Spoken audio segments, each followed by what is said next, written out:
Dr. Glass, the room you're in is damp, mold and mildew coating every surface. It's identical to the apartment upstairs in layout, and you find yourself just around the corner, tucked into one of the rooms, hiding with Trevor, waiting for your captor turned prisoner to return with supplies. Dredgewell. That psychic energy starts to return to you. Like when a wave comes back in a tsunami, the water having pulled out and now re-emerging.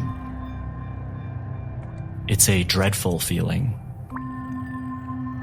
Your cane, however, often it feels like a psychic void, a bottomless pit absorbing this psionic energy. You feel your mental energy when it sinks into it, like water down a waterfall, effortlessly. Yet, in this moment, there's impotence. It's as if so much energy is absorbing into it. It can't gather it fast enough. You feel it being collected. And in this moment, Esper, standing in the stairwell, waiting to hear a noise of a dark, possibly evil figure coming back down with bated breath as you wait for Nihilus and Dredgewell to return with something so you can leave. You too feel something. That emptiness lessened. As if the similar psychic energy that Dr. Glass senses, you absorb. For the foreseeable future, please roll everything with advantage. I can do that. Both of us or Esper? Just Esper. And finally, standing holding a crowbar, Dredgewell, it's stuck into a crate, looks towards Nihilus for an answer. Am I opening this or not? Fine, let's get this thing over with. I'm keeping my eye on you. On the top floor, the man had tilted his head into the air, closing his eyes, feeling the energies surrounding him, scanning the building. Finally, he says, "Oh, you must have just left, didn't you? Let's go collect you." As he looks down towards the floor, unbeknownst to Dr. Glass, looking directly at her position. As my senses return, do I sense that thought, even if it's not in direct words? No. In fact, you have an increased reach of your psychic abilities right now, and all you hear in your head when you turn your attention towards the top floor where this man is torrents of psychic energy, white noise. It's screams.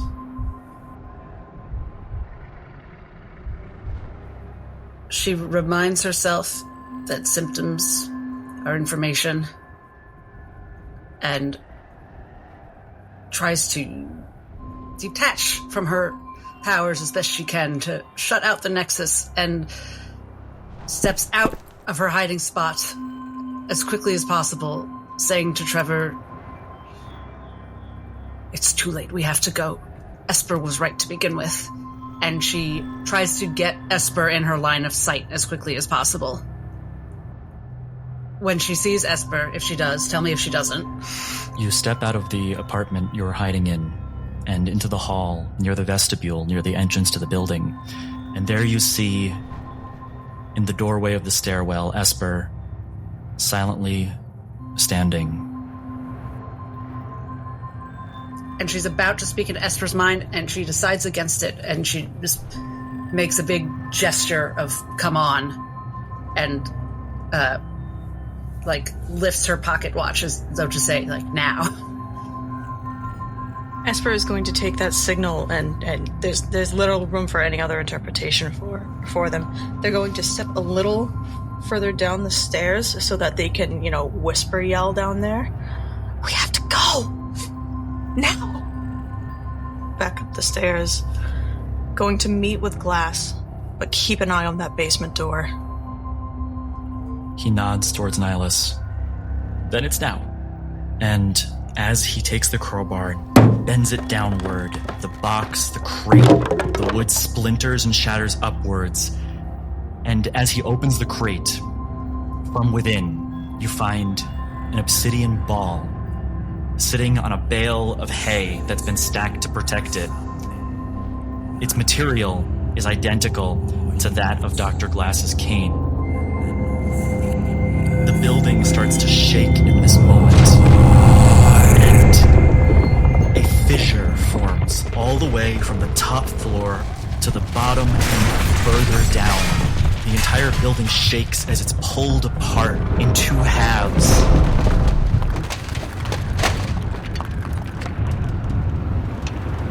Right in front of you, Dr. Glass, you stand on one of the hemispheres, you and Trevor, across from Esper in the stairwell. And looking down through the fissure, meeting your eye if you look upward, is this man. She gives him a polite little wave. And she says to Trevor, get the fuck out of here as fast as you can. Oh, and by the way, I forgive you for everything yesterday. And he has bardic inspiration. Okay. You can see him looking down directly into Dr. Glass's eyes from the top floor. And at the last second, he turns and walks towards the stairwell. Off we go. No point in waiting. Yes. How wide is this gap that's been ripped in the middle of the building? 20 feet from end to end. Okay.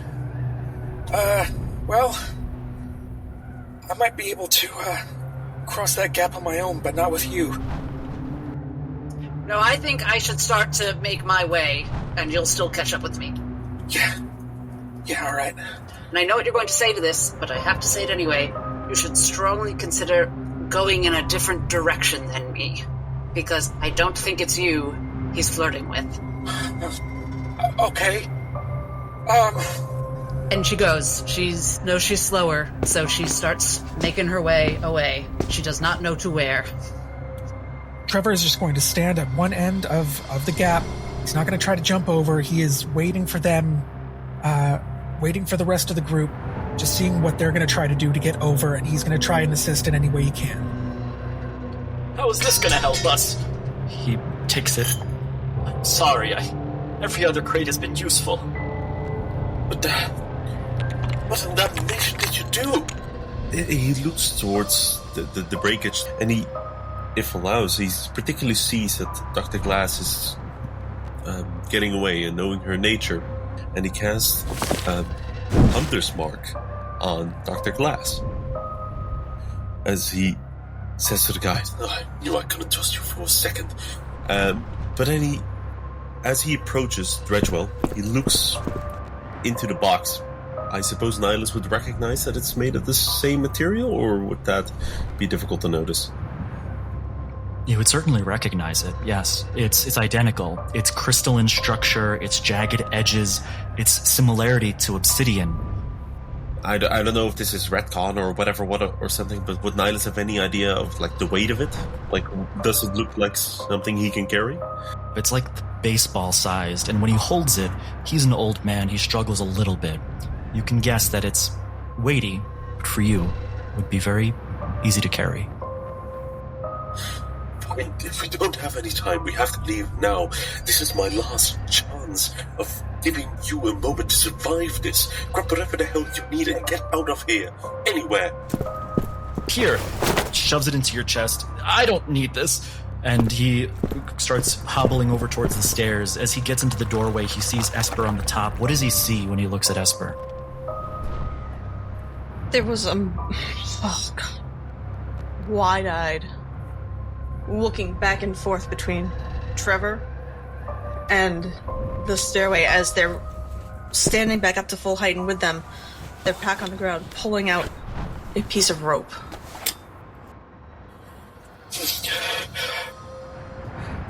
Throw it over.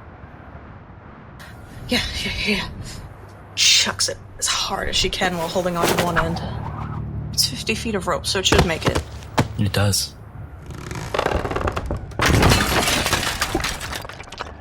Trevor is going to try and grab onto the other end. Mm-hmm. You can definitely do so. You can catch it. Come on, we gotta go now. Alright. And he goes to follow Esper's lead. You go first, you're I don't know if you can jump it on your own. Fine. I'll hold it too. He tries to be as careful as he can, but it's a combination of doing something he's not proficient in, concentrating on a spell, and his eyes' perception is trying to keep on a lookout. It's trying to juggle while drinking, while speaking to your stepmother.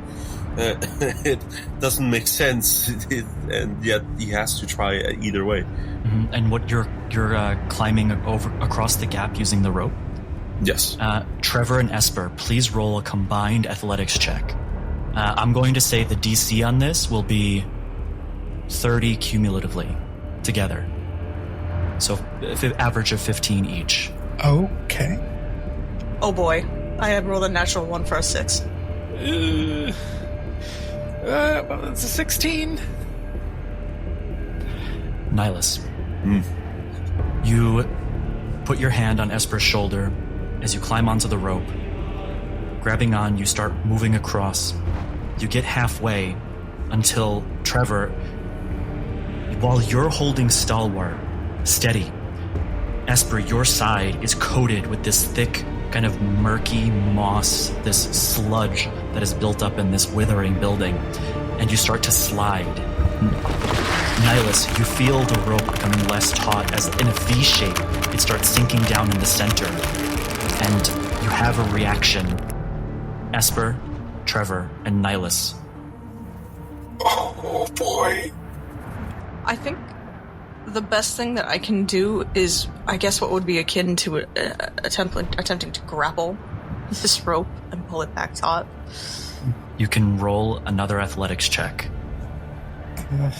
With this happening, if Esper were to let go of the rope and Nihilus were to hold on, would the drop be enough to bring him close to danger? I would ask an athletics check, in this case from Trevor and Nihilus combined, if Esper were to let go. And Nihilus would have to hold on while the rope falls from one side. He swings and he would hit the wall. Esper did roll a 16 this time. Are you rolling with advantage? No, I'm not. Ooh. I have advantage on all of the things. Everything. That's 22 instead. You feel stronger in this moment. There's an energy in you that you can't place where it's coming from. As you hold onto this rope, your grip tightening around it so much so that you feel even the rope squish beneath your hands. And just as you start to slip, you hold yourself steady. And Nihilus, you are able to clamber over to the other side, grabbing onto Trevor's shoulder, jumping onto solid ground, as Dredgewell now walks up to Esper. All right, my turn. Get to it. He's going to climb up. Come on. He begins climbing across the rope, and he's rolling an acrobatics check. Nihilus is gonna help Trevor however he can, what strength that he has. As he gets to the center, his hand slips for a moment as he's holding on with the other. You see him dangling from the rope, but somehow this elderly man is able to get his hand back onto the rope and make it just that short distance further to meet Trevor on the other side. As Esper, you now hear footsteps approaching you on the stairwell. It's your reaction, your turn. He's not to you yet. And Dredgewell has cleared the gap. He has. She's not even waiting. She's gonna grab, like she's trying to collect the rope up, and she is jumping while trying to climb the rope to give herself a shorter distance. While she's doing that, Trevor is going to lay down facing the edge of the gap, lay down on his stomach supine, holding out his arm just to see if he can grasp their hand as she's jumping. Roll athletics, Esper. And Nihilus is going to hold his action to cast Lightning Lure as a last resort, even though it might damage her, to pull them closer. That's a 13. As you jump, holding onto the rope, you slam against the wall, taking 5 bludgeoning damage on the other side, but you're able to climb up high enough to grab Trevor's hand and be pulled up to the surface. Come on. Oh, fuck. Let's go. Yeah. Those first few strides are clumsy and almost limping as they're trying to struggle to get the air back into their lungs, but the moment Esper is over and clear, time to run. Well, we got our daily workout. Let's get out of here. All right, go. You all run for the exit. Trevor's winded as hell. Trevor wheezing as you make your way to the vestibule and out the front door, breach into the salt wastes where the air is so wretched that it could kill you. And just before you turn the corner, Esper, towards the door, you see the man standing at the ledge of the gap. And in this moment, though I'm sure, correct me if I'm wrong, you're about to get out of there, knowing what you know about him, you can tell he had foregone doing anything to prevent your escape. He looked at you, and he had the opportunity to, as he stands on the edge, and you round the corner and you're out with the rest. Okay, this is a long shot, and either way is definitely fine. But Esper felt that surge of the something, and she felt strengthened by it. And it's unfamiliar, and I think it would feel a little bit to Esper like something associated with Dr. Glass. So as she's looking at this man, is there any possibility that she can reach for him mentally? Like she's asking him internally why he didn't stop them. And how are you trying to do that? You're making thoughts, basically? Essentially, this is very unfamiliar to Esper, but she's trying something she doesn't know will work. It's like she's focusing all of her vision, and with it, she hopes her thoughts as she's asking him why. Please roll a d20 straight, having 10 be the DC, making it a 50-50 chance. That is an 18. First of all, Trevor, Nihilus, and Dr. Glass, who you've made some distance, but you're not a runner, so close enough. You see as Esper, the last one to breach the door to the building, falls to the ground, her body just slamming against the piles of salt on the outside, and she's momentarily unconscious. Oh, shit. What do you do? I stop, frozen. She's far away from us now, right? I was dashing. She's close to Nihilus and Trevor. Definitely close enough. She looks to Nihilus, wide-eyed, to see if Esper is alive. What are you doing? We have to go. Just do something. Leave her or take her. What? What the heck is going on today? Let's grab her. And when Nihilus doesn't act immediately, she starts going, hobbling back towards. She knows Nihilus has a healer's kit that she's never seen him use. This tells her he doesn't know how, so she goes back. That's fair. She's breathing. Softly, even. Almost like she's asleep. He knows we all have to get out of there. They all have to get out of her. So he's just simply gonna start carrying this person. It's all he really can think of. It's such a simple thought that, well, even with his clever mind, he can't think of something else to do. Could I give a little flavor to this? Sure. Because I think Esper did something absolutely out of their wheelhouse. This is not something they've ever been able to do. This is quite possibly something they'll never be able to do again. It took an immense mental strain on their part. And when Nihilus picks Esper up, he's going to notice that there is blood slowly oozing and dripping and already forming trails out of her nose. Nihilus, you grab Esper. Trevor, I imagine you grab the other arm, and together you lift her up, getting two arms around both of you. And moving as quickly as you can, you follow along with Dr. Glass, getting out of here. Dredgerel takes out this crystal from his bag. He points it towards the sky. All right, this way. And putting it away, he makes haste along with you in a direction. And I guess at this point, you just have to trust him unless you're doing something else. Before completely leaving, Nihilus speaks out some Latin word thing, and he will cast thaumaturgy and 30 feet away in a completely different direction, trying to create a loud booming, hoping to distract this mysterious follower. Okay. Noted. And now, Esper. You remember being on her royal rose and having had a vision. Salt, people encrusted, and later again, in a very similar way, similar feeling. You open your eyes, and you're standing in a room. It's round, dark, similar to the material made of Dr. Glass's cane. In the center, you see a pillar, depictions of all sorts of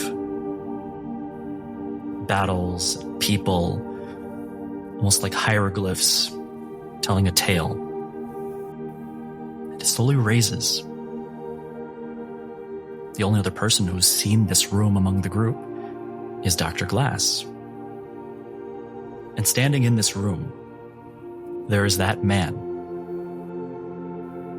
That man who looked across that gap towards you,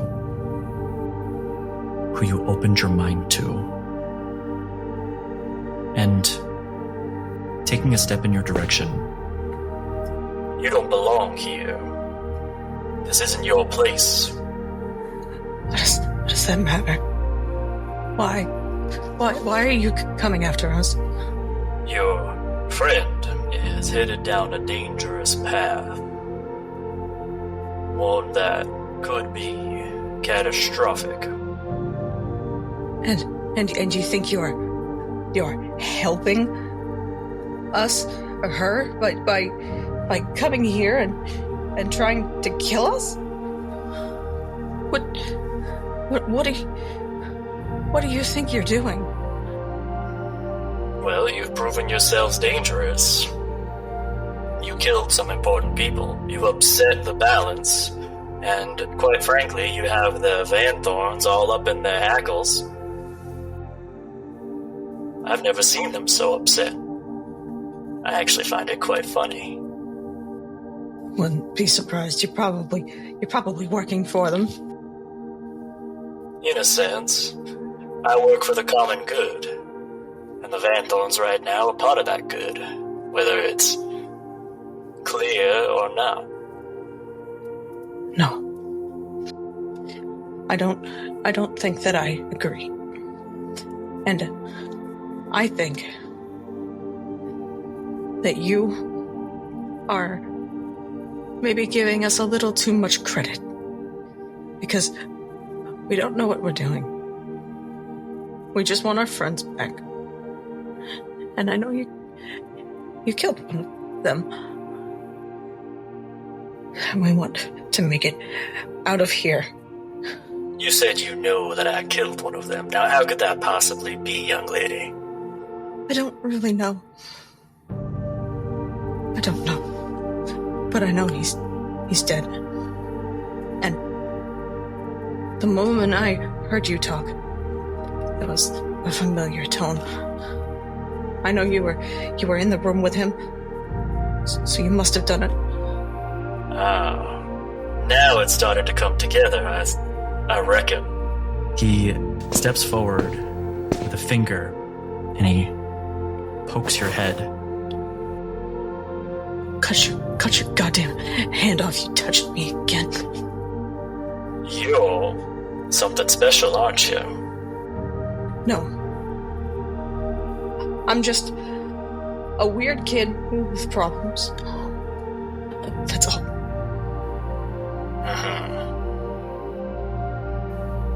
Well, I'll make a deal with you. Your friends live, nobody gets hurt.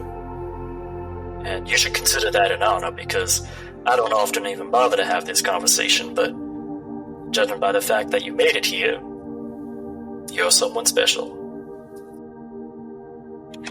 And what do I have to pay in return for their safety?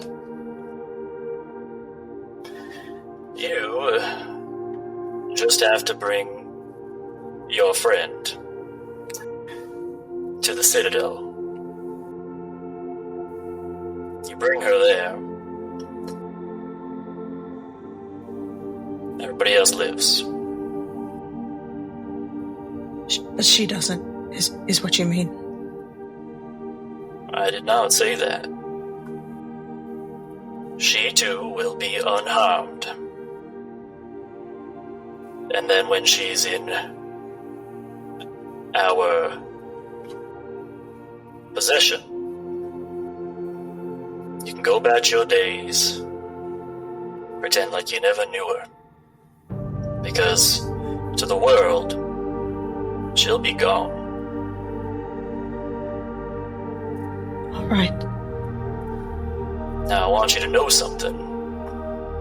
And he looks towards the pillar, which slowly rises from the ground, an infinite story being told by it. And you see on it Nihilus holding a black orb. You see Dr. Glass holding a cane in the air, standing by an altar. And you see yourself, at least what you imagine is yourself. It's just a stick figure, but you feel it's yours. He continues. We wouldn't want to upset the story being told. And if you tell anybody of this, I'll know. And I'll just resume my trek to go collect her myself. But you do as I ask, I'll stop chasing you. I'll go right back to where I came from, and I'll wait for my package. All right. Good. Now, do be mindful around the Van Thorns. They're not a bunch you want to upset. She just looks scornfully at him. Or not. I can just send you on your way, but what you do with what life you have left is up to you. That's fine. You can leave now. There's a pause, and Esper's eyes are darting around a little bit, and they realize. I think he's going to realize quickly too. Esper doesn't know how to leave. You just think real hard. Just like you do when you saw me kill your friends the first time. Taps on your head. And if you start thinking that you want to leave, you will. I think the tap on the forehead really does it. Esper does not want to be touched by this man at all, so she wants to get away from him. Nihilus and Trevor, Esper starts coming to. And I want to ask if everybody's okay with a short time skip to abridge an escape. Sure. Yeah, why not? Yeah. Okay. You hear the whipping of salt storms outside as you're in a rickety wooden structure. You have to keep the gas masks on because it's still not so clean, the air here, but it's better. And it's shelter. Dredgewell sits silently in an old chair, looking out of a window. And Esper, you come to next to a fireplace that's been put together by Trevor. Trevor and Nihilus, being nearby, you see this immediately. How are you feeling?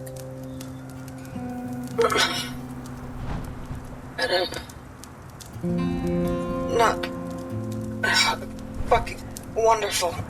Are you alive? I'm trying to push themselves up, wiping the dried blood flakes off of their upper mouth. You sound wonderful. Dr. Glass grabs those smelling salts that are particularly good with psychic damage and cracks them under her nose. It's all right. Sneeze. Not on me. Do it on the sand. Come on. I think it went away. I hate that. What? We were worried. What happened? I think I did something that I shouldn't have. Or I didn't think I was It was weird. It was magic-ish. But something came up in me while we were trying to get out, and when we were running, I saw him, and I did what I thought meant reaching out, and it worked. Oh my. Okay, let's rewind a bit. She sees things and experiences things that most people don't know how to. Most people never experience. Trevor, hearing Dr. Glass say that's it. I get it. It's a lot for everybody. It's a lot for everybody, is what I'm saying. I don't know what's going on. I don't know who that was. I don't know why the building came apart.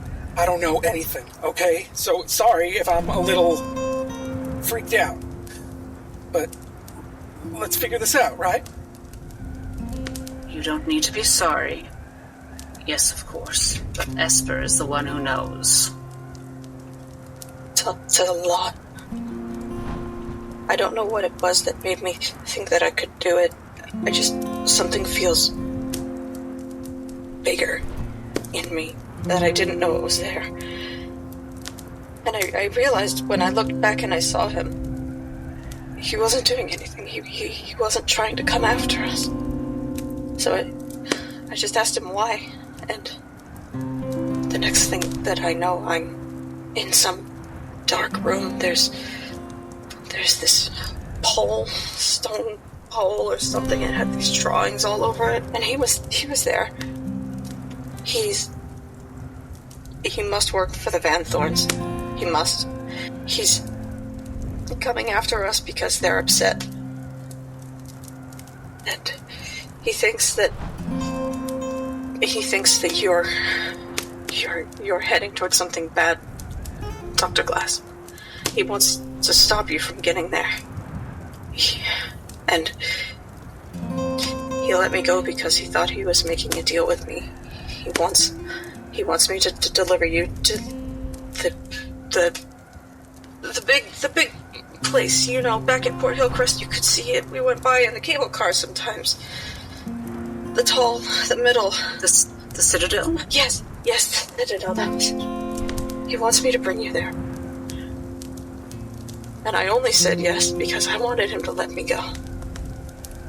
Well, that was wise, and I don't want to give you to them. He made it sound like nobody would ever see you again. well, we can discuss that more later, and what you've given me is the chance to make an informed decision. So thank you for that, Esper. He said, yes, he said he would back off for now, too.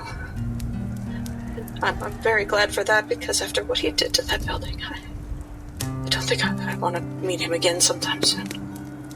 Can you tell us more about what you saw before, when you were able to warn us to leave? You saw him kill, did you say it was Ken? When we got back to the bunker. I don't know how I did it, but when I was falling to rest, I wanted to see where they were. And I dreamed in a way that I don't think I normally dream. But I saw through that man's eyes. I saw him asking Kevin questions it looked like it was an underground kind of bunker. He asked Ken questions. Ken wouldn't tell him anything about us. And then the man killed him. He slit his throat. Ken's dead.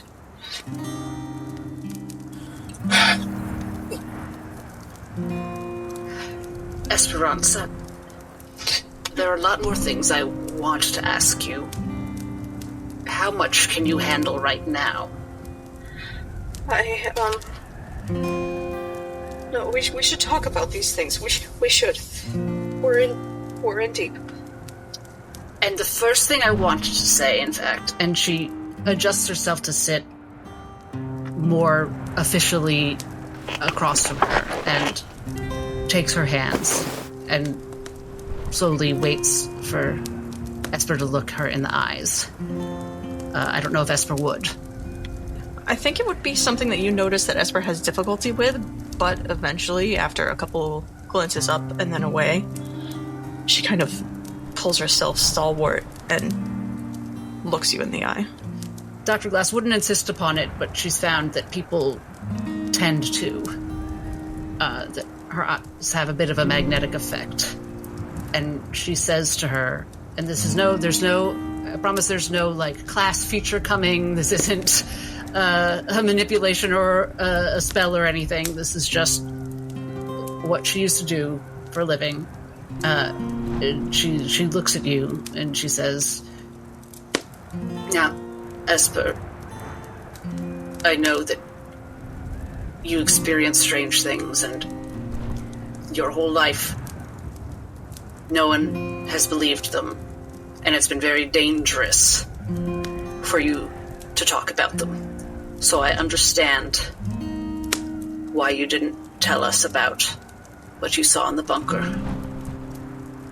And my hope is that together we can help you grow comfortable with telling us more as you learn more, because it's obvious that you are an extraordinary individual. Not just by what you've seen, which I've sensed from the beginning that you had some sort of intuition like that, but the fact that you were able to, whatever you did with that man, that man tore a building in half with his mind, Esperanza. Yeah, he did. Whole building. And he struck a deal with you. And I hope you appreciate that, what you've done. I don't know. That's all right. It felt like I could buy time. And it seems that you have. I don't know what else you saw him do, but look at us all here. Speaking of the us all here, Nihilus and Trevor, what kind of expression do they have? Do they seem more weirded out, or is it a more calm kind of situation, or what? Trevor freaking out? Trevor is definitely, after setting up the fire and sitting at the campfire, is doing his best to hide his emotions currently. More or less is kind of shutting down. You can hear that when word came that Ken died, and that Ken died without giving information. Trevor's reaction was a short burst of anger, quickly going back to the stoicism.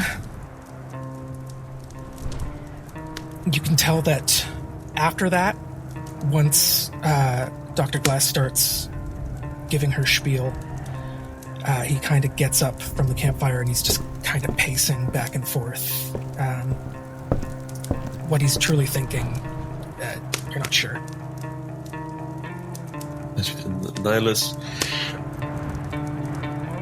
is it a bit of a guardianic state, trying to think of where to go, keeping an eye on Dredge, thinking what their next steps are going to be, and specifically when Esper looks into his direction, it's he heard everything, he understood everything, but it's like this sense of unease that doesn't allow you to process your emotions, and really it's like a big sigh lifting off his shoulders, and he also doesn't understand what the heck's going on here, and he really tries to listen, and he tries to make eye contact, but there's just a bit sense of confusement and discomfort looking back before his eyes veer off onto the surroundings once again.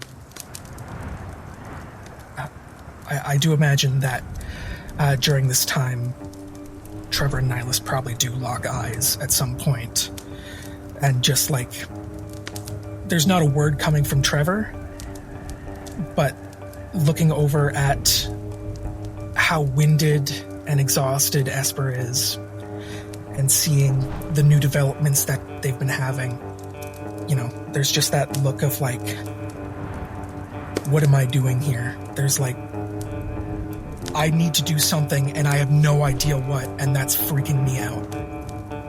Nihilus sees that, and in his own mind, he feels like he's at fault. He's supposed to be someone who guides people who should have the answer, and he simply doesn't. There's a bit of shame and guilt, and he breaks off the eye contact even as he tries to look out for answers as if they're on the horizon. Like it's not up to him to make up the decisions. Like, he's trying to find the answers, and just looks.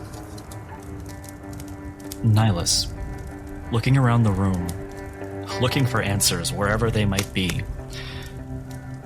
Your attention, for some reason that you can't place, is drawn for a moment to Dr. Glass's cane, which leans up against her chair where she's sitting. And you almost observe a magnetism, because the cane starts to slip and then falls to the ground, hitting that round obsidian ball, which then rolls off the table and falls to the ground itself. Rich, what is this? I mean, that would draw everyone's attention from the sound, right? So Dr. Glass is looking at it. Does she immediately know what it is? Please roll history. That's a 20 on history. I don't know what it is. I wanted it to be food. What can you tell us about it? It was in one of the crates where I get my supplies from. It was obviously a different crate, but I think I was expecting more. And Dr. Glass, as you look at it, it's material bearing a similar nature to your cane. You remember back a time with Abelard. Dear, dear man. You were sitting in his office along with Lord Felix Royce. 2 chairs in front of his desk, you in one of them, him in the other. As Royce says, we should be finding out how to use this power. I think every time we spend in theory is a waste. Abelard. Now, let's focus on understanding what we have here. And he takes that little shard that Lord Felix Royce had given you on a walk a long time ago. It holds a lot of power. As you can tell, you can sense it. I know you can. Puts it on the table.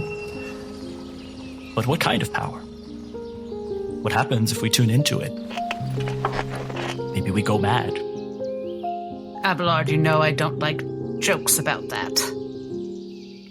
Yes. I didn't... I was being serious, though. Oh, well, in that case. We don't know what it can do. And if we just seek power, then we'll inevitably stumble our way into danger. Right? No, of course not. We'll overcome it. Felix. We're more powerful than anybody else out there. Dr. Glass, you too. I know you just got here, but you're more powerful than quite anybody else out there. All right, Felix. It's not exactly scientific to begin with the conclusion you hope to reach. We have to look at the evidence. That's very kind of you to say, but I'm not sure what you're basing it on. Here's my evidence. And telepathically, one of Abelard's shelves is just cleared out as everything tumbles to the ground. Felix. You know how I could do that? He tunes in his thoughts, and you feel a wave of psychic energy through the room. Abelard sits back like, been there, done that. All I did was look at that shard and feel its energy. And overnight, I learned how to do that. All right. What does that have to do with me and my alleged power, Felix? I'm just saying, we're in the same boat. We should learn this together. Abelard starts, sure, we'll do our due diligence. You stare into that thing, who knows what you'll learn, and who knows where you'll end up. Dr. Glass, what's your opinion on it? Should we spend more time in practical research?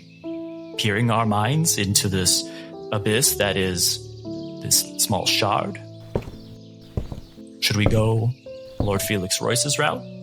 Or mine, where we will observe from a distance. Make small changes. Could take years, maybe even decades. I think you both know I'm not quite like either of you. The research I've been doing, and she hesitates here because she's been a bit private about her research, but both of them know. I'm trying to figure out the effects all this has on us, on our minds. I'm not trying to clear out shelves. What's power for, if not to help people? If harnessing this has a net loss, what's it all for, Abelard? I agree. I completely agree. We don't know what the effect will be. And so, I posture that we don't study it. Dr. Glass, you are the only trained doctor here. I'm an archaeologist. Lord Felix Royce, spoiled rich kid. Hey! Abelard, let's be nice. You get what I'm saying, Felix... though. So, Dr. Glass, doctor our way to a conclusion here. I will take whatever you tell me. I don't have a conclusion. Don't act like I'm taking a side here. I want to know more. I am a doctor. I want knowledge. I want to do more. But Felix, you have to understand, my career, I've seen one of my dearest friends developed drugs that were supposed to help people with addiction, and it only caused more addiction. We have to be careful, and we have to know why. That happened with the noblest of possible intentions, and it's still... Felix, I just wish you could try to explain what it's for. There are a lot of people out there suffering today. More than I think any of us care to witness. You've walked onto the back alleys. You see the poverty, the suffering, the starvation. And suddenly, there's an island where insurmountable amount of wealth is being generated, making entire civilizations rise up from their shackles. That's what this is. This is an island. A mental one. And if we conquer it, we can possibly do good. And maybe that's why they're locking us away, Felix. To stop us from doing just that. I don't know. They don't understand. That's why. They're afraid. No. Everybody's afraid. I know. And that's... You can't talk about fear as though it renders people weak and pathetic. It renders people weak and dangerous. I tend to agree. I say we take this, picks it up, and he wraps it back in the cloth. Immediately that psychic connection is diminished, muffled. I put it in my safe. We take it out occasionally and we study it. And take our time. Dr. Glass! Come on. Take my side for once. Abelard, you are sounding like you actually want to pretend we don't have this. No. I think we should take our time. Unravel the mysteries. And maybe the next generation will be able to do much more with it. We continue to study it, but we don't just dive into it and let it wreak havoc on our minds. Not that that's going to happen, but we take our time. Felix, we'll talk more about this. I don't have to go check alleyways to see the misery and injustice in this world. I spent decades with elbows deep in it. And that's why I know there's rarely one magic key that solves everything. We'll talk more about this, all of us. Felix, in a last-ditch effort, tries to posture to you one final time, looking exhausted and exasperated because it's not what he wants to put this thing away. He wants nothing more to snatch it off the table and study it and directly and engage in it. And he takes the letter opener out of the quill holder on the table and cuts a slit in his hand, squeezes a little bit, and blood drops onto the floor. You know what the priests say about this? It takes them time, energy, and only the highest orders can do anything about this. To heal? I've even heard of those at the top bringing people back. Loved ones, family members. He opens his palm, and as he concentrates, the wound closes. That's the kind of good we could be doing, and that's with one night. That sounds awfully fast, Felix. And she goes to him and puts a hand on his shoulder. I want you to be able to do good. But I don't want you to lose your mind. Please, for once be one of the people who listen to me based on the things I've seen and I know. You know what happened to my aunt. I'm trying to figure out why it happened to her so that it doesn't happen to you. Yeah, I heard you. He looks at Abelard. God damn it, you little brat. Sit down for just a second. I did not leave a 40-year career of having men disregard everything I had to say, of hating when I'm right, so that you, a so-called friend, could do it to me, to my face, when I'm trying to help you. One time, I don't have the answer you want, and that's what I get? Felix, look at me. What will it take? Will I have to lose my mind in front of you? What do you think it will take, Abelard, before someone believes me? How many times will I have to be right before someone fucking listens to me for fucking once? I think we're done here. Abelard looks back. We'll come back to it. No answers need to be made right now. And Lord Felix Royce leaves the room. Abelard looks at you. Dr. Glass, I try my best with him. I do want to do the right thing, but I don't know what the right thing is. And so I take caution instead. He's just young. It's not wrong to want more. To want this world to be different than what it is. If there's one thing I've learned in my years, it's that the world will never change overnight. And any promises of that are usually just false promises.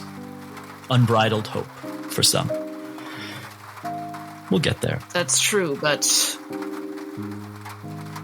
once you get to a place where it seems that just the world will never change at all, I suppose what does it matter if you go mad or don't go mad? Might as well try something big. You're starting to sound like Mr. Royce. Yes, I was trying to demonstrate empathy and explain to you where he was coming from, Abelard. Yes. It's a skill I have. What, did you think I was about to run off and inject this rock into my veins and destroy Crowperch or whatever you're afraid Felix is going to do? No. But let me tell you, that boy is going to be the death of me. Me too. And as you look over to that ball in the room, you recognize a curve, its edges look to be like a fully formed version of that same shard. Maybe that shard was a piece of something like this. Whatever it is. And you will too notice that your cane, it didn't just slip and fall. It almost felt magnetized to it. It fell the other direction, tapping it as they both fell to the ground now, it rendered inert by a stronger force of gravity. Oh, I see. I pulled the cane back to my hand telekinetically, and I sort of tapped the orb with the head of the cane. Abelard's cane. Esper, you feel that tap reverberate from within your soul, within your chest. Did it happen when the cane dropped and the orb was attracted to it? At that moment, you too felt it, but it was like a jolt. You know that feeling when you're about to fall asleep and you're just jolted awake, like you're almost falling? This time, you feel it again. You know it's related.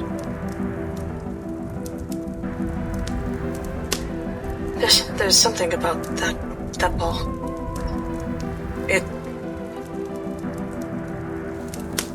I think it's like the one on your cane. Maybe. It's not normal. Yes, there's a specific substance that's connected to the void, the nexus. Felix said that it was found on this island in unusual quantities. It helps me, or I can use it to channel greater power, perhaps. I think Felix might have killed my mentor for just a fraction. For just a shard. This is more than I've ever seen. Wait. Esper's going to slowly walk toward that orb. The feeling that they had described earlier about something growing in themselves, does that get stronger? Please roll insight. I'm so wonderful at insight. Oh, that's a natural 20. A natural 20. As you step forward, you too feel Dr. Glass's cane and the orb. Between you, the cane, and the orb, there is a draw. In the same way it was magnetized or attracted to, you feel that, not that you want to, but you're almost being propositioned to take a step closer to them. Whew. I'm tempted to ask if I can make a roll myself to see whether or not I give in to that temptation. Trevor, Nihilus, you two feel for a moment your eyes drawn to the window. Instinct, what have you. Regardless, you think you should look, and you do, I presume, and just at that moment, one of the shutters slams, closed in the wind. In this moment, you feel as though you almost expected it to happen. Just look around. There weren't any of you, were it? It was clearly the wind. It had whipped around the house in such a way that just shook the shutter to the point where it slammed against the house. You know it was the wind because you could hear it and you expected it for some reason. Dr. Glass, very similarly, although you didn't have that initial pull, you didn't flinch when it happened. As if you knew it was going to, but you don't know why. And this was when... What was the exact trigger? Or do I not know? It just happened, and you expected it to. But was Esper doing anything in relation to the cane and the orb? You noticed, perhaps standing in her place, she shifted her weight a little closer to it. I mean, people would do that. They shift their weight to be comfortable when they stand. Nihilus is going to pick up the orb. And cast Identify on it. It sinks deeper and deeper. Similar to when you cast Identify on Dr. Glass's cane, it just swallows up your spell. You can't pull it back out. It's so peculiar. Ms. Boira does have an interesting relationship to time, to the future. And I wonder if something about this newfound Chachka makes that a bit contagious. Okay.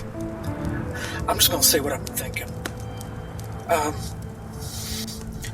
heard you guys talking, the orb, the cane, shard.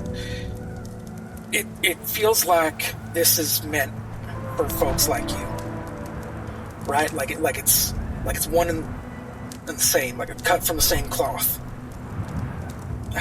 You know, So, what you decide to do with that is up to you guys. But we still got so much to do, so little time to do it. So little time.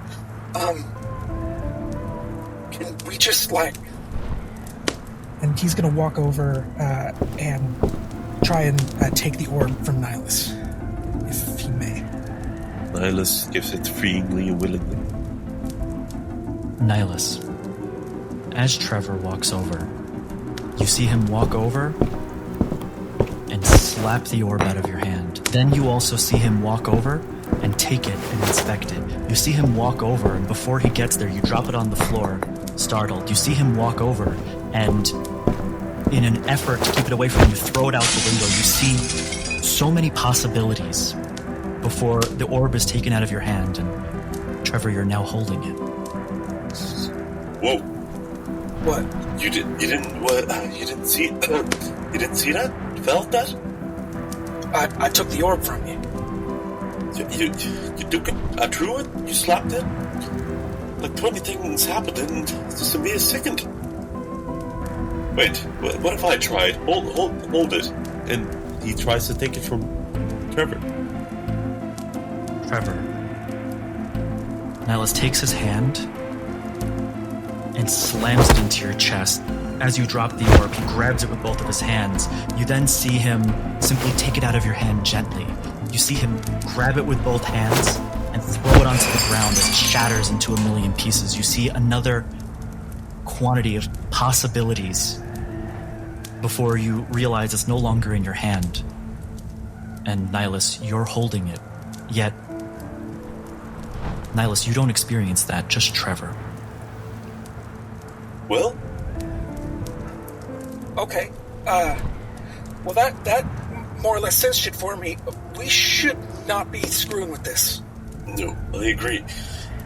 Whatever this thing is, it is mighty powerful, and I can't even seem to understand it. But the only other thing that I can't is that. And he points towards the cane. All right, gentlemen. The fact that you can't understand it immediately does not mean we're discarding it. Could you perhaps... you're welcome to put it aside and let others deal with it, or perhaps explain what just happened. I know. We ain't getting rid of this. No way, no how. But, so, it was like, you flip a coin, right? You flip a coin, heads or tails. Right. What if you got heads and tails at the same time? And what if you got another coin's heads as well, and all the other coins as well? Nihilus, as Trevor observed, I think that orb is more to do with generally Esper and myself, so perhaps one of us should carry it so that they and I can experiment. I nominate Esper personally. I think the absolute opposite, since it's an unpredictable item in an unpredictable environment. I would try to keep it as far away from you two as possible. It sounds like it was in fact very predictable. You both just had exactly the same experience when you did exactly the same thing.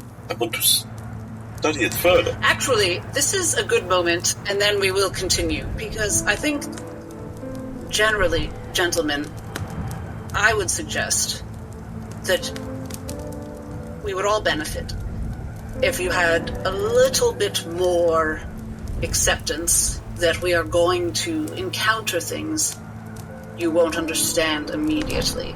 I think last night, for example, 2 nights ago, rather, when we first arrived at our... My house, yes. Gracious hosts. Yes.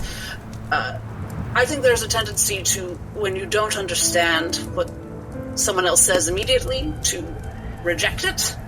And perhaps let's just agree now that all of us are going to encounter things that we do not understand, because this is a very strange place. Like, I was only going to turn you into a beehive if you died from the beast, but you didn't. Yes, that's so helpful and germane to my point, Judge Well. Thank you so very much. All I'm saying is perhaps when we encounter something baffling, instead of reacting like a caveman and wanting to kill it, we could just take a second and say, oh, that's something new. That reminds me to a couple of times when we did, in fact, kill it. But I do hear what you're saying. We should kill less. Killing the idea. Ah, right. I meant the living things. You think that we have killed people we ought not to have? Possibly. But that is for another time. I do hear what you're saying, and I'm do try to keep an open mind, as I have to. But I really believe that it is safest for right now, until we know further and more study, away from any other sources of magnetic pulling or otherwise triggering effects. You almost in this moment, Dr. Glass, hear Abelard's voice. It's the same thing he would have said. Then you can also feel Felix in the background scouring or scorning the sentiment. You can tell that now Trevor is kind of hurt a little bit, but he's just gonna kind of real low-key say, I just wanted to, if we don't know what it does, it might be best to keep it away from the people that it would most affect if it would hurt you. That's all I said. If you want to take it, you can. I understand that, and I accept that. Nihilus can hold on to it. I is reacting more to the general panic around it, that because it was doing something you've never experienced before, you are treating it as obviously inherently volatile and harmful. That's what you said, Doctor. I didn't say nothing of the kind. I freaked out because it's freaky, and I think that's a reasonable feeling to have. I've had so many things that were unexplainable happen to me in the past few days.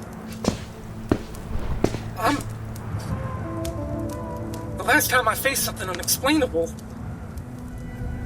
I got maybe 2 weeks to live, dog, and that's by exploring the unexplainable. So, I'm sorry that I'm a little skittish. Nihilus puts his hand on Trevor's back. Nods. Not bad.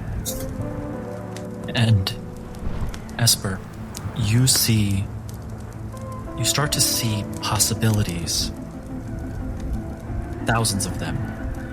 You see Nihilus put a knife into Trevor's back. You see Dr. Glass throw her cane to the ground and run as slowly as she probably would to try to tackle Trevor. You see just all sorts of possibilities of violence and friendship and hugging and making up and conversation. And all of these possibilities, they play over in this rapid succession, so much so that where people are and what they're doing becomes a blur to you. It feels like it's slowing down, and you're standing in the center of this room as the only thing that is clear, the only thing that doesn't get twisted by this blur of possibility is the orb. And this is the moment to make a decision on what you are going to do about it. In this flurry of possibilities, from an orb that I feel like spreads lies, was there anywhere within that the possibility that Trevor will be okay? You search for that possibility. In a haystack, you search for the needle. You try to pluck that one circumstance that Trevor is okay. And it's hard to see. Though, if you take a small step in its direction, these possibilities, they play farther. It's like your vision starts to zoom out of this cabin, and you see the possibility where the group goes out towards the Citadel and goes towards Port Hillcrest and goes to find the first ship that's going to leave, and that's just what you get with one step.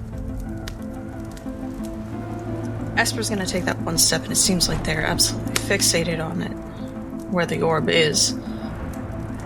You see as you go to Dr. Faust and you throw his flow ether onto the ground to shatter it at his feet, you see as Trevor is packaging a box that he has poured gold coins into, and he addresses it to Freya as he puts it onto a carriage to be posted. You see Nihilus as he sits before a man who's in pain on the ground, puts his hand on their head, and you see they are healed. And then you also see they are decomposed. Both are equally possibilities. And you see Dr. Glass as each one of her possibilities seem to always lead to the same place, to the Citadel. It's where she always seems to end up. And that's just with one more step as you're standing just a few inches away from it. Esper considers this, standing still now, thinking over the things that they just saw before turning around to face Glass. It was okay when you two did it. Nihilus, could I have that? Just a moment. Right. And he casts guidance on him. Esper, you remember being a child. You remember being at a show of fireworks, and you see as a very strange purplish, blackish, whitish hue firework sails across the sky and doesn't explode, but strikes somewhere in the woods. And you kind of know where that is, the direction. You'd find yourself there often when you were playing as a kid. And you remember later going to find it. There was a crater in the ground. You had to crawl over the edge of it to take a look. And at the time, you couldn't tell what it was. It glowed too bright. Though, now looking back, you see an orb very similar to this one. And then you see young Esper tumble down this hill and go to touch it. Though you also see her turning around and never having interacted with it to begin with. You see the normal life she could have lived. She could have grown up to work with her father, take over whatever business he had, be a regular adult. You see the possibility that you never entered the system to begin with.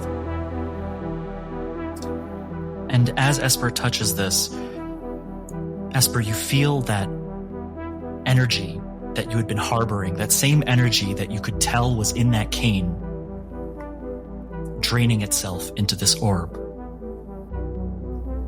You're going back to normal, and everybody in the room begins to feel a similar sensation as Nihilus. You see, whereas you could have taken up the cloth, you saw the possibility that you didn't. You saw who you became instead. You saw the possibility that Father Patrick trained you not on Inquisition, but instead on priestlyhood. And you became a paragon of light, able to heal people and bring them back in the highest reaches of the testimonium. You see the possibility where you took this book, this red, twisted testimonium, and you filled it with spells of dark repute, and your power grew to a fearsome level to rival anybody who would ever stand in your way. Trevor, you see that last moment before heading to the camp with the hag, where you turn to the Black Bulls and tell them, "We don't know enough. This is too risky. We need to investigate a bit more before we approach this place because it could be dangerous." And the Black Bulls did that, and you found that there was treachery and dark magics, and you never went. You also see yourself sitting up. It's hard to breathe on a bed as you lie back down, and you just can't catch that last breath. The wheeze that has followed you and gotten worse to this point, there's no muscle left in your chest to rise it one more time. And Dr. Glass, you see as you were there in Abelard's office. Lord Felix Royce came. You know when you are because you saw it when he gave you a vision long ago. It was that night that he was meant to have killed Abelard Cook, but you happened to be there. And as he went in, just as quickly he said, "Oh, never mind." And he walked out, and it never happened. And then you also see yourself approaching the tower in this world of endless possibility and going down into these dark levels, down to the elevator, down to the deepest point, down these winded stairs, and you start to see, besides carved rock of mines, structure of ancient build. And in this moment, every single one of you can grab onto one thread of the possibilities that are before you, as we are all going to level up, and you can pick which possibilities you learn from. That we learn from, Oh, not shit. necessarily that we can take and replace our current reality. No, you, as if you could look into the encyclopedia that is every single possible outcome. Mm-hmm. You can find one version of you Of the past, like going back. and see where their path could have gone and learn from it. Let's start with Nihilus. What is he looking for? For Nihilus, right now, he wants to do, well, that doesn't matter if I say right now or if I say 10 years ago, he wants to do good. He wants to help people. He wants to help the people he cares about. His mentors in danger right now. Perhaps the entire island is, with all these mysteries and everything that's going on. He looks at these realities. He doesn't believe them to be true, yet there's a distinct difference in the three that have been shown in front of him. The priesthood, the Inquisitor, and the Red Testimonium. The priesthood, it's a fable, it's a dream, it's something that was not reality. Perhaps it could have been, why learn from something which is already so far away already? Then there's Inquisitor, the path that he's on right now. And as he reaches out, there's a moment that he thinks back about all this time that he's been on this island and on his journey. It's like nothing's gone his way. He's failed time over and over again, and even though there's these great people among him right now that he can call his fellow friends, they're always in danger, they're always in trouble. It's just not enough. So he sees the Inquisitor path of reality right in front of him, and he reaches out, but then last second there's something that snaps. He realizes There needs to be a change, and the only one that actually shows a difference of a future possibility that he can learn from is with this red testimonium. It was his friend, his colleague, at some point even his mentor who wrote this book. It couldn't have been in vain. He doesn't quite understand it yet. And just because you don't understand something doesn't mean you have to fear it. It's what a great friend recently told him. So he reaches out to the reality of the red testimonium of him gaining power, not for evil's sake or for egotistical sake, but for the sake of others. And he tries to learn, and with his best, the power of it without drawback of it, because he knows there must be some, and he will try. You can learn, besides, of course, leveling up your character to suit, 2 necromancy spells that you're able to cast with the spell levels that you have, addition to the level up. You see yourself as you hover overhead, this other version of Nihilus as he flips the page, and you see the testimonium on his desk, the red testimonium, all these priestly symbols. And though no clear path of good or bad or right or wrong, it's never really mentioned in the testimonium, you see this darker path, and you take it. Dr. Glass, there's a sea of possibilities. It's not just what I described. Is there something in particular that she might latch onto to learn from? If I may, I'd like to tell you the 2 things that she's choosing between. Mm-hmm. The one that she's tempted by, and then the one she chooses. Mm-hmm. And by she, I mean she and I. Because she has been angry and feeling less than human the past few days.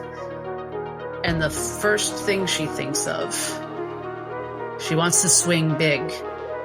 And the very first thing she thinks of is confronting Felix in the Witchvale Forest after he kills Abelard.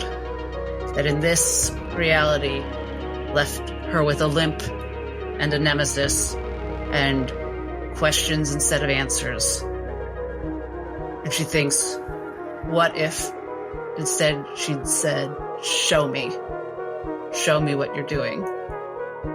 And they had learned together, and she knew what he was doing, and she had whatever power and madness that led to. But she thinks of all Esper has grown in this room. Like Esper themselves and her understanding of Esper, Dr. Glass's understanding of Esper. She thinks of how angry she's just been at her companions and how they have given her some grace and done their best to listen to her. And she decides to also trust her old self and her old abilities to bring the best out of people. And so she goes back to that room with Felix and Abelard.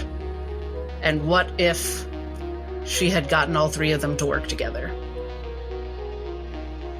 And they'd gotten the best possible out of all 3 of them, of their knowledge and their power and their visions for a better world. And she had not worried about Abelard's limitations and Felix's ego to the point that she floundered in that moment. And which does she pick? The trio. She picks looking towards the best in people she once trusted,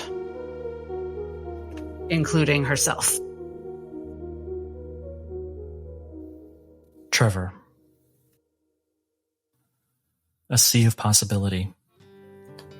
And it's interesting because for you, it always seems to converge on the hag's lair.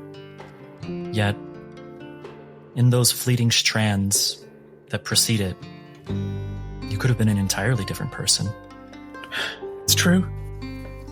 What do you grab onto? Looking into every single branch of the tree, every possibility, Trevor thinks briefly about what his life would be like if he had never gone into that tree, if he had never flown off the handle and gave into his instincts to protect, just to protect, to survive, to kill. And he thinks back to that. They're at the tree. The bulls are around him. And believe it or not, the one that he focuses on is one where he still goes in. Where he faces down the hag along with his brothers. Because at the end of the day, he's lived his life for scant few people, and that's never really changed. His heart is taken, the bulls are killed. He is given 5 years to live. And as he wakes up at the edge of the bog, he realizes where his priorities lie. And he immediately turns tail and returns to Beale, first going to the Obsidian Legion headquarters and collecting the reward money for Operation Wicked Winter. That was enough so that if he got it, it would set him up for life. And now, he doesn't even have to split the money. So, returning home, he embraces his wife, still holding their infant daughter at this point. And he realizes now that he can at least live his final days in comfort. But not only that, that his wife, his mother, never has to work again. His daughter can go, and we use some of that money from the job. He retires early, and they board the first ship to carry them down to the other end of the Emperor, to the Sovereign Sea Gate,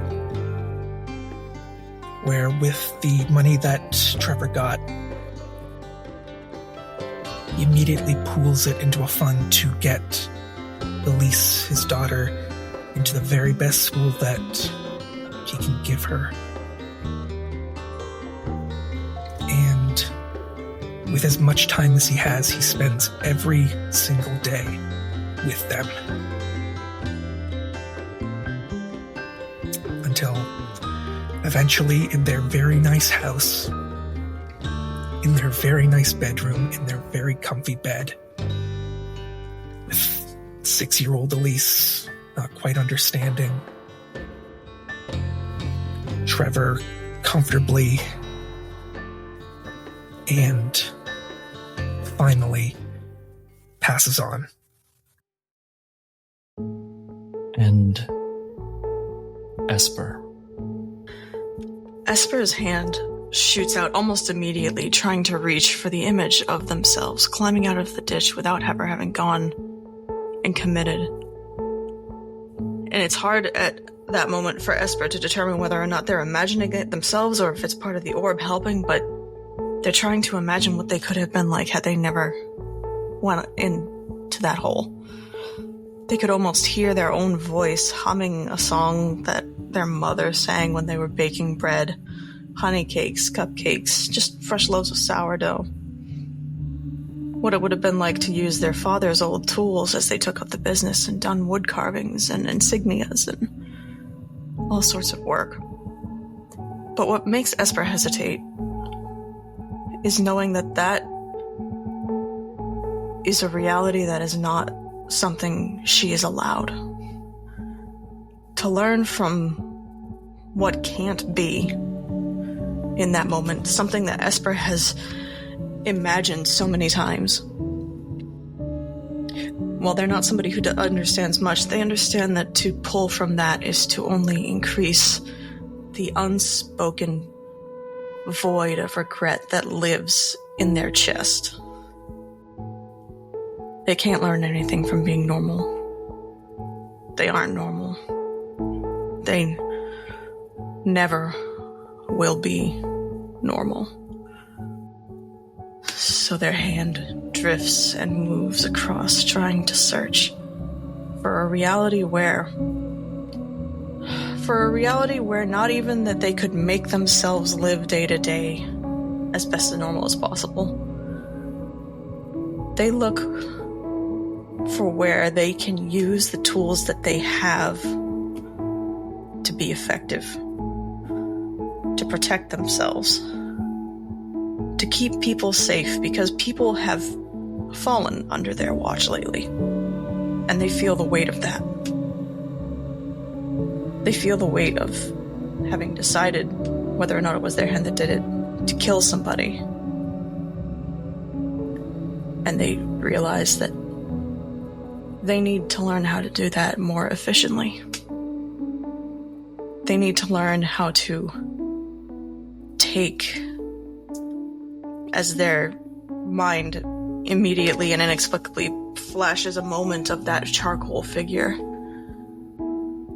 They need to learn from what they've done in the last few days and how to harness it. They need to learn how to do better, to be better, to do what they can to be effective to the people around them, because she does not want to lose them too. And you do. You learn from all of these things. And you'll level up the characters with what could have been in terms of past and future possibilities. And Esper, as you do so, you find yourself back in that room, the pillar in the center. And leaning against the wall, arms crossed and one foot propped against it, the man turns his head to look towards you. Now, I told you, if you discussed this, I would know. And he looks towards the pillar, and you see a fireplace and a depiction of the group with your caricature speaking. Do you think that I give a fuck whether or not you see what I'm doing? If you want to come for us, fine. You make that decision. I'm not handing her to you. I won't. I don't care what your motives are about it. I don't care why you want her. If she's going towards disaster, you let her do it, because that is her decision to make. I don't care if you want to split my head for it. I don't know why I even bother trying to speak to creatures so insignificant. You'll never understand. And you see, as the pillar in the center propagates a crack that leads from the top all the way to the bottom as it spirals down. And you will be... she will be... the ultimate undoing.